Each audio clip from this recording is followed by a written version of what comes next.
science นะคะของ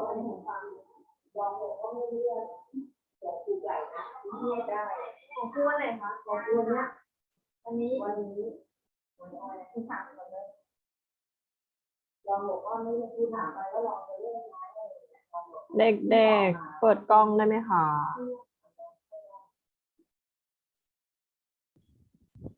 ไอเดียไปเที่ยวทะเลแล้วเห็นไหม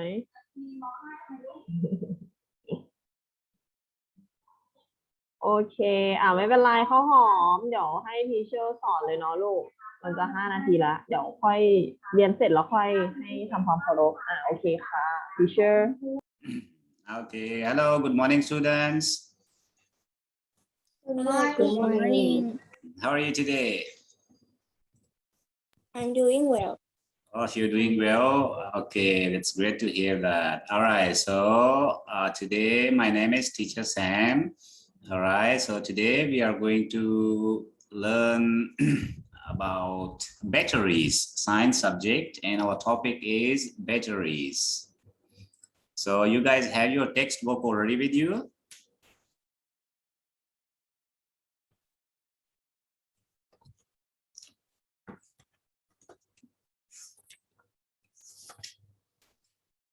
Page number 70.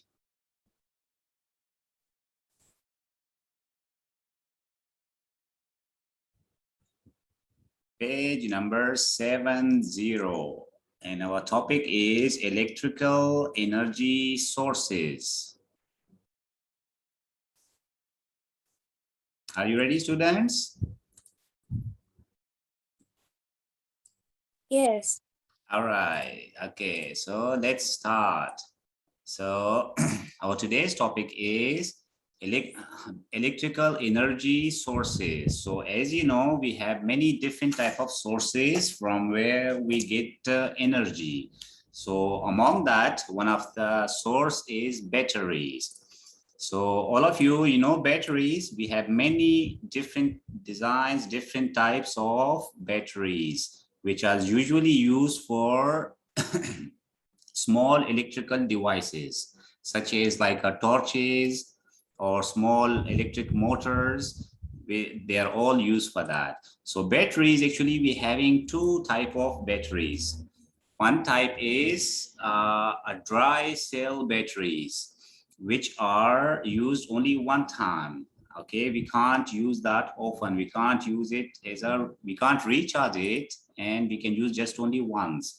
And another type of batteries we have rechargeable. So rechargeable batteries we can use often and often.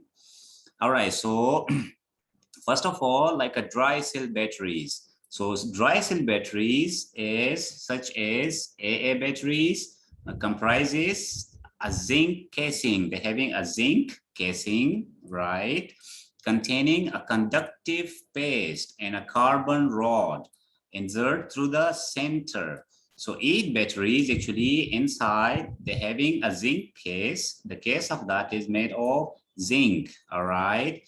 And also they contain conductive paste. They're having conductive paste, and right in the center, they're having a carbon rod. It's through the center. So the chemical change that occur in the batteries causes electrons to accumulate in the zinc container.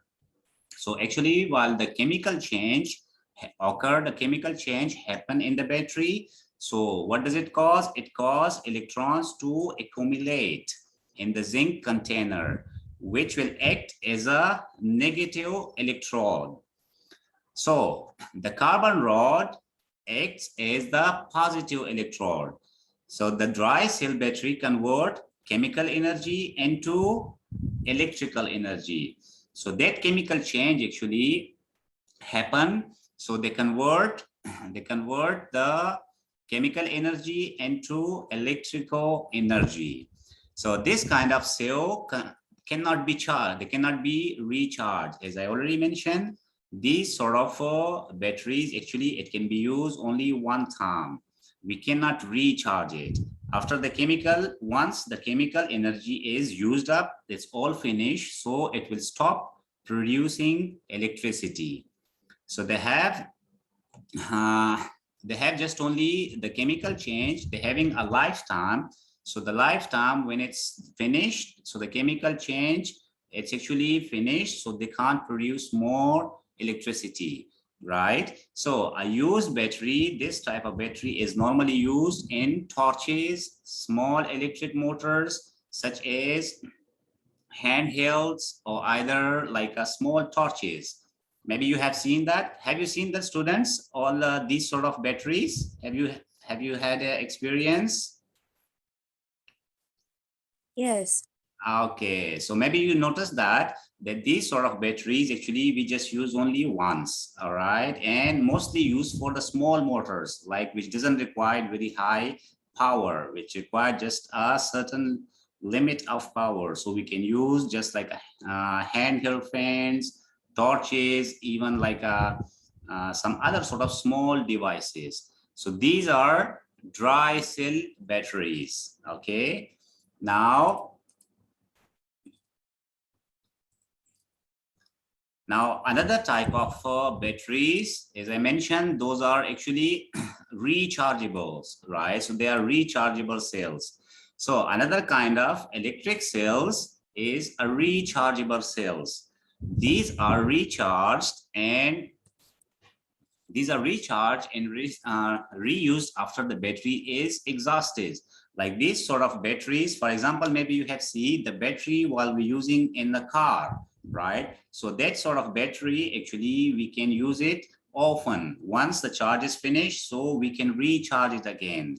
So they are recharged and reused after the battery is exhausted. For example, rechargeable batteries is the lead acid car batteries. Car batteries, these are wet cells, having like a wet cells that can deliver a very large amount of power. Usually those are batteries while we're using in the car, so actually the capacity of power, they have more higher compared to the drier cell batteries. So they are large and very heavy. So they do not suit for powering handheld devices. So because of they are very large in the size and they are quite heavier as well. So those sort of batteries we cannot use for like torches or either like a handheld devices, like a small devices, while we can hold it in our hands. So we cannot use for such sort of devices. Other types of rechargeable batteries are lithium-ion battery, the nickel-cadmium batteries, and the nickel metal hydride. So these are the other type of batteries, right? So the abbreviation of that is like NICAD batteries and NIMH batteries. So they're having like a nickel cadmium, and the other one is nickel metal hydride batteries. So they are small and lightweight designs. So these are actually two type of batteries, right?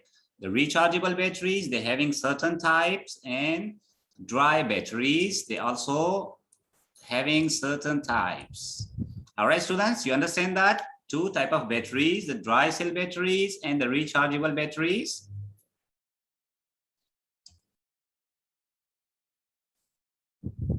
Students? Yes. All right, do you got any question? Please don't hesitate to ask, all right? So you have to remember only like these are the important factor, right? So rechargeable cells, what these are actually recharged and reused after the battery is exhausted.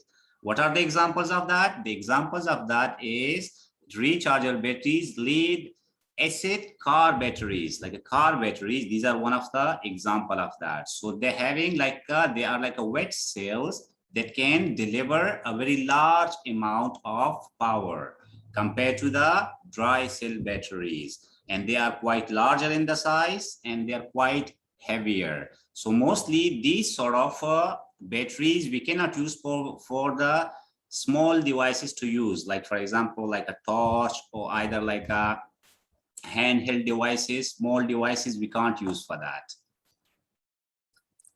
All right, so another source of electrical energy, we have generators. So generators, actually we have many different types of generators. All right, so before we go to the generator, first of all you have to remember like the information in 18th century. An Italian scientist named Alessandro Volta found that when two different metals are placed in a conductive solution, and connected by electrical wire, so a chemical change occur. So the scientist, who was Italian scientist, actually back in the 18th century. So what do he found? He found if we place like two different metals, if you placed in a conductive solution like from where the electron, they can pass through and the chemical change can happen when they are placed in that and connected by electrical wires. So what happened? A chemical change will occur, and then it actually generates an electrical current. So electrical current is happen when the chemical change occur. So then electrical current is generated. So such devices is called electric cell. So that sort of devices, we call that actually electric cells. And several electrical cells, actually they connect together, are called batteries. So actually batteries, they are the combination of all different sort of electrical cells. When we connect them all together, so we call that batteries. So this is also one of the information you have to remember about the batteries. Okay, and it's been proven by the scientist back in 18th century, and his name is Alessandro Volta. This is what he found. All right, now our secondary source of energy, that one is generator. So students, do you know generators? Generators, we have many different type of generators. Okay, so generators, what are generators? A generator consists of magnet and coil of wire. That's actually they're having a magnet, you know, the magnet and another coil of wire. Movement within the magnetic field, such as rotating the coil, generates an electric current. So how the electric current is generated? So that's because of the magnetic field. So in the magnetic field, when they have like the coil of wire, movement within magnetic field. So the movement actually when it's happening in the magnetic field, so that rotation with the coil generates electric current. Okay, so generators actually they are produce alternating or AC current. So they actually are producing alternating or AC current. So we have two sort of current, they're having AC current and DC. So actually they produce AC current, right? Alternating or AC current. So rotation of a coil in the magnetic field cause the electric current charges its direction at every half turn. So whenever that rotation is happening, the rotation of coil in the magnetic field. So within the magnetic field, the rotation of the coil when it is happening, so the each half turn actually that creates the electric current. That's how the current is being created in the generator. So usually generator, they produce electricity for home and industry, contain large coils that rotate a very strong magnetic field. Normally the electricity actually while we're using in our home, in our houses, so those are either like in the big industries, big factories. So those are actually produced by electrically for home and industry. They contain actually large coils, right? They contain large coils that rotate in a very strong magnetic field. So the rotation of that is actually in a very strong magnetic field to generate electric current. Electrical energy sources used for rotating the coil are the mainly fossil fuel. We use actually different sort of fossil fuel like petrol or diesel. These sort of fossil fuel actually they help for the rotating of the coil, okay, such as coil, you can see here, coal, petroleum, and natural gas. So these are the three main resources actually that actually help to generate electrical current.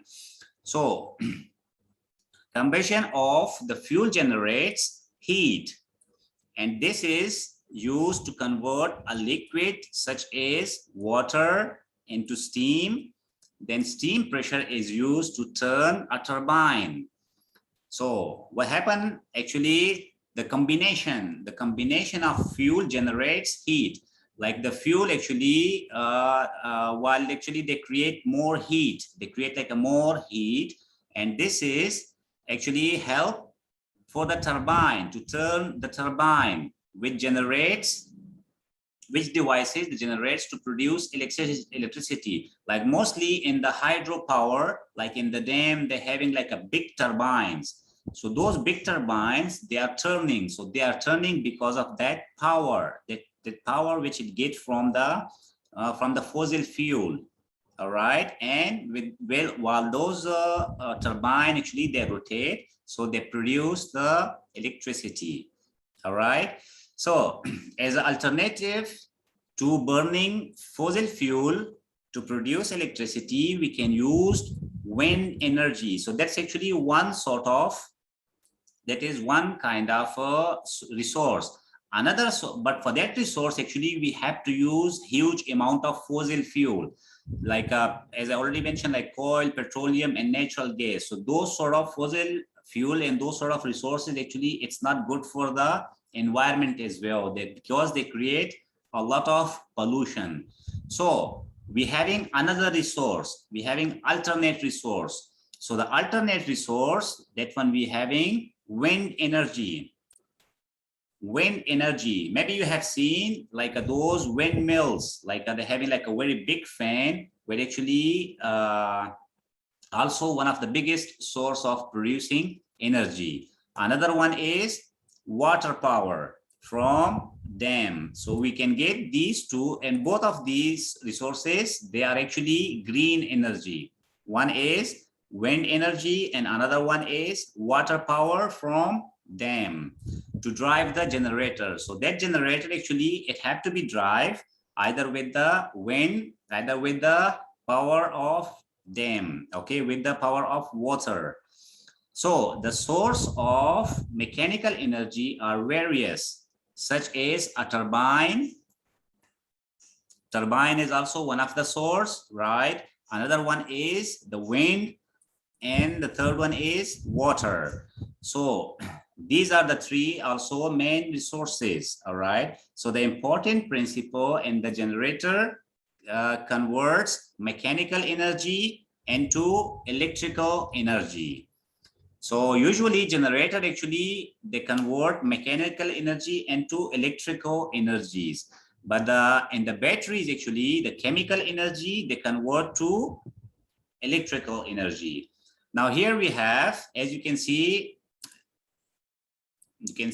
on your books, they're having on page number 71, you can see the picture right here. This picture, you can see here, this is how the electricity is being produced from the dam. So the whole process of this one is number one. Number one is the water level behind the dam is higher than below the dam. So here you can see the water level like right here, the turbine is in the center, right? So from one side here, we're having the water. Then on other side, we also having the water. So from here, as you can see on the left side, the water actually, it goes through from the left side. So on this side, the water, it had to be higher. It had to be higher than the window from where the water goes through and then turn the turbine. So that's the one important thing. The water level behind the dam is higher than that below the dam. Okay. Now, number two is when the gate is open, water behind the dam fall into the lower level. Here you can see the water level is actually high. You can see here, that's the window, right? That's the door. Actually, that's the door. So while they open the door, so the water, it can go inside. So actually, that's the pressure of the water actually it been caused because from higher level, the water goes to down the lower level. So when the gates is open, water behind the dam fall into the lower level. The stored energy of the water high up behind the dam convert the kinetic energy is the falling water peaks the speed. So from here, as you can see here, the water level is actually higher from the doors, right? So while we open the door, the water while they go inside, so the pressure actually they produce, so it actually help to turn the turbine. Okay, so the pressure of the water actually it helped to rotate the turbine. Then step number 3, the floating water rotates the turbine, which is connected to the generator by shaft.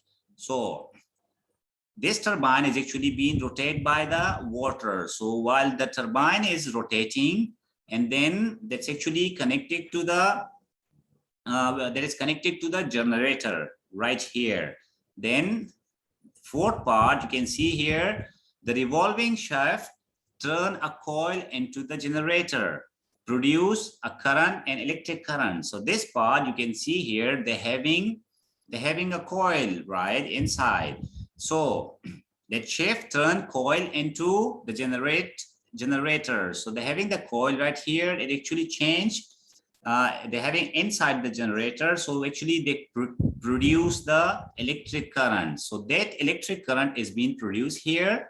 After that, number 5, that electric current is carried to homes and factories far away by overhead electric cables.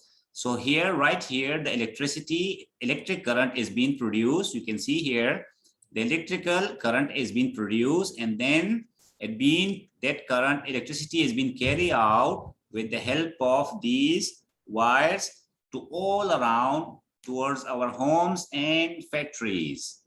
So these are actually the 5 steps of hydro energy production from dam. Do you understand that, students? Yes. All right. So normally, and the hydroelectricity is actually one of the clean energy, okay, because it doesn't create any sort of pollution. So now here we are going to have a little bit activity. So the activity here we have, that's on page number 72. Okay, what we are going to find here, the activity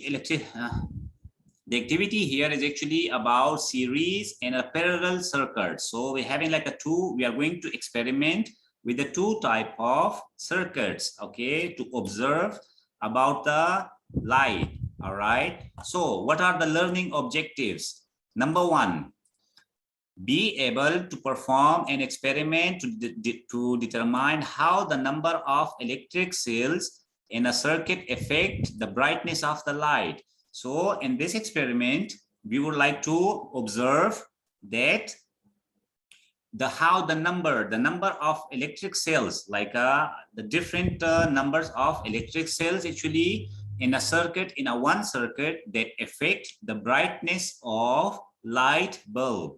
This is what M. Number 2, be able to perform an experiment to determine a series and a parallel connection affect the brightness of a light bulb. So we are going to have 3 different experiment, right?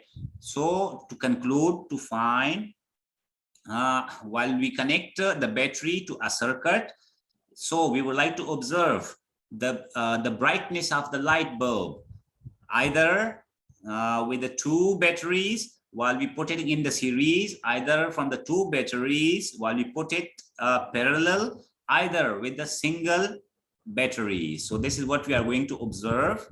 Number 3 is be able to summarize how the number of electric cell and how series are parallel connected affect the brightness of the light bulb. So here we have to follow some of the instructions. So we have here the materials, 4 of the material we required to perform this experiment. Material number 1, we required 2 dry cell batteries and holder set. So we required this sort of batteries, right? We required 2 dry cell batteries, okay? Number 2, what we required? We required a light bulb. A light bulb we also required. Number 3, a circuit breaker. A circuit breaker we required also, right? And number 4, a set of electrical wires and plug and a crocodile chip. Okay, so these are the 4 items we required. Now, what method we are going to use? Number 1 method, first of all, what we have to do, we have to connect the dry cell battery, circuit breaker, and electric bulb to make a complete circuit. Here you can see, first of all, we connect a dry cell, right? We connect a dry cell, a circuit breaker, right? And an electric bulb. These are the 3 material we already have. Okay, we are going to connect with each other, and then we are going to use the switch. Okay, we are going to use the switch to close the circuit and observe the brightness of bulb and then record. So here we having the circuit at the one end. Let's see on this side. Here you can see we having 1 battery, right? A dry cell battery. Okay, so first of all, we connect a dry cell battery, right? And then a circuit breaker, right? You can see here we having the circuit breaker, and a bulb is also connected here, right? And then we use the switch. So we use the switch for turn it on and turn it off. Okay, and then we are going to record. So while we turn it off, we will look the brightness of the bulb, like the bulb is how brighter. So this is 1 step. Okay, then step number 2. Step number 2, we will follow the same method. We connect the battery, but what we're gonna do, we are going to add 1 more battery. Okay, we are going to add 1 more battery, additional battery, and the rest of the connection we will do the same. Okay, we connect the circuit breaker and connect the bulb to make a complete circuit. So here we having a complete circuit, and then we are going to turn on. We are going to turn on the circuit, and we will observe the brightness, like how the bulb is brighter. So first of all, step 1, we would like to observe with single battery. Okay, with a single battery. Then we are going to add another battery, and these battery we are going to place as a series. So from the first way, we are going to observe how much the bulb is brighter. Then with the second way, we are going to observe again while we connect 2 batteries, but the batteries are actually connected in a series. Okay, and then we turn on the bulb and look at the brightness of the bulb, like the bulb is how much brighter, the light is how much brighter. Then number 3, what we're gonna do, we will change the position of the batteries. Here you can see we change the position of the batteries. So we are going to connect two batteries in a parallel circuit. Okay, in a parallel circuit, as you can see here, we having in step number 2, we have in the series. They are connected as a series. But in the step 3, we are going to put it as a parallel. Okay, parallel towards each other, and then connect them together with the wires. You can see here, connect them together with the wires. Then we are going to turn on and note any changes of the brightness. So what we are going to observe here, what do you think, students? The bulb will be brighter in which position? Position number 1, position number 2, or position number 3? Students, anyone can answer me? In number 1. Number one, we have one battery. So that means the electrical current will be less. Number two,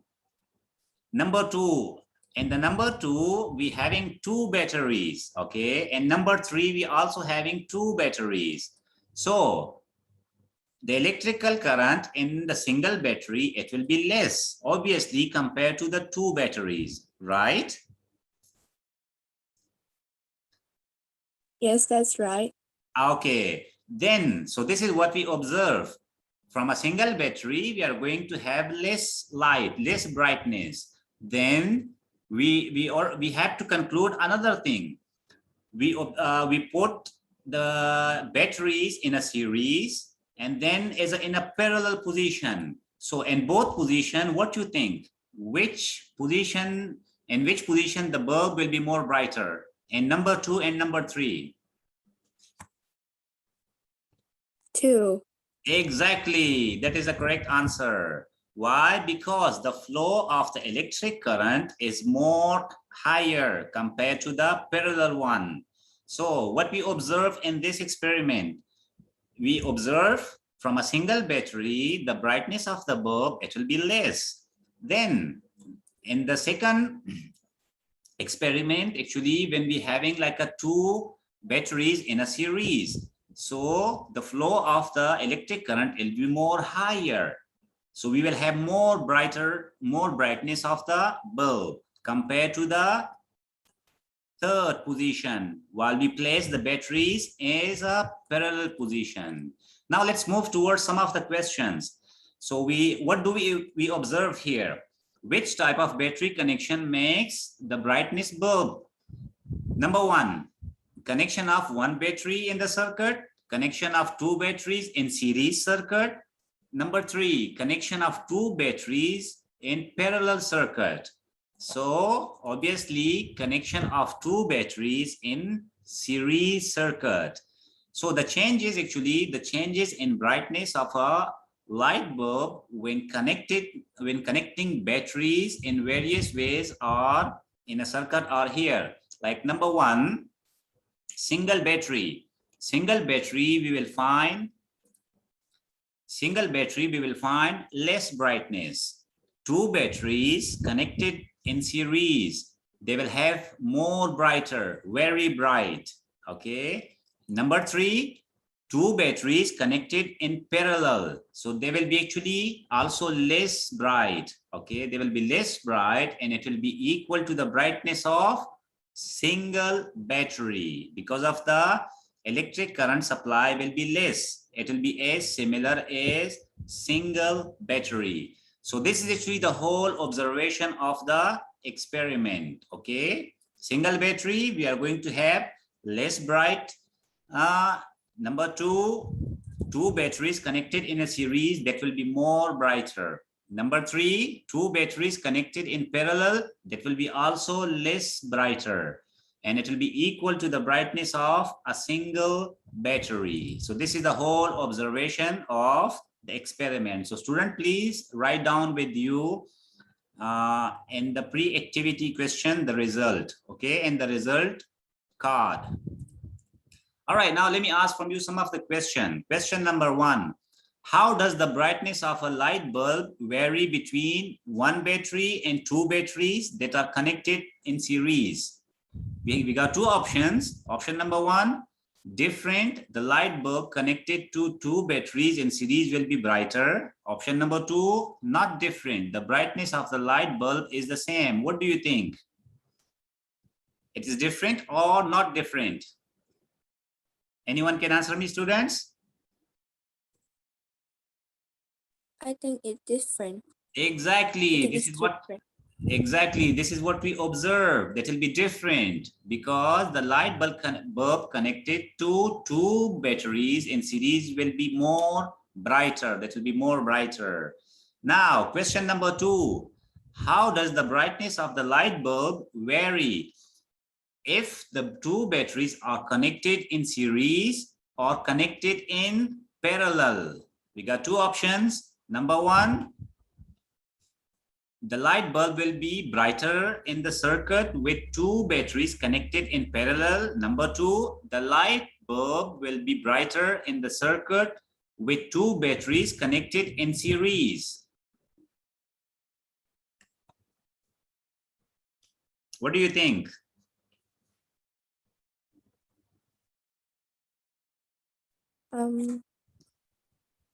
I think the light bulb will be brighter in a circuit with two batteries connected in series.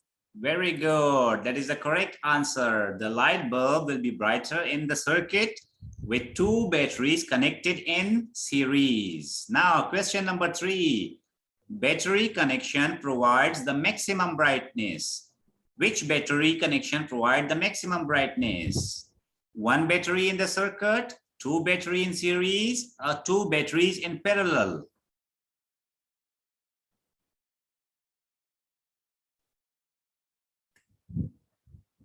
Two batteries in series. Very good. That is the correct answer. Two batteries in series. Now, question number four. Which battery connection makes the same brightness in the light bulb?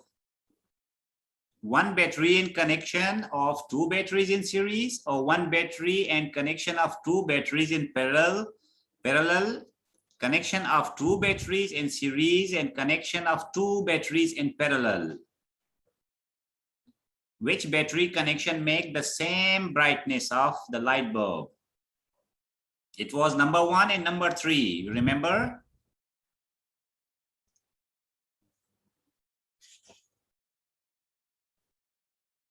So the correct answer is connection of one battery and connection of two batteries in parallel.